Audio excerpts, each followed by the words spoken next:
করছিস গুরু? কি করছিস? এই যে আলু সিদ্ধ করছি। আলু সিদ্ধ ভাত করছিস? ভালো আছিস তো? হ্যাঁ, খুব ভালো আছি। ভালো আছিস? হ্যাঁ। বিড়ি ফিড়ি খাওয়া? কি খাবি? হ্যাঁ দে বিড়ি দে। দাঁড়া, দেখছিলাম এখানে। দাঁড়া, দেখি। এই নে। আমি পকেটে রেখেই রান্না করি। ঘরে রান্না করিস? হ্যাঁ। কি মনে করে এলি রে আজকে আমার কাছে? আসলাম, ভালো লাগছে না জানিস তো? কেন, বউ বাড়িতে নেই নাকি? বউ আছে, আরে বাবা তোরা বাড়িতে সারা খালি খালি চিল্লামিল্লি করে দেবো। বৌদি বুঝলি তো? তা ভাবলাম তো যে তোর বাড়িতে ঘুরে আসি। তোর বাড়িতে ঘুরে আসি না, চল বিড়িটা খেয়ে আসি। না না এমনি সময় মনে পড়ে না বন্ধুর কথা, আর আজকে মনে পড়েছে? না বিড়ি তো খাবো, তুই জানিস তো তোর কাছে আসলে ওই বিড়ি পাবো। ঠান্ডার মধ্যে ঠান্ডা পড়েছে আবহাওয়া, বুঝলি তো?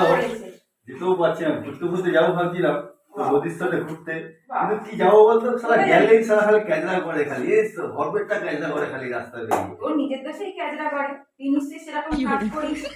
বৌদি তো খারাপ না, বৌদি খুবই ভালো মেয়ে।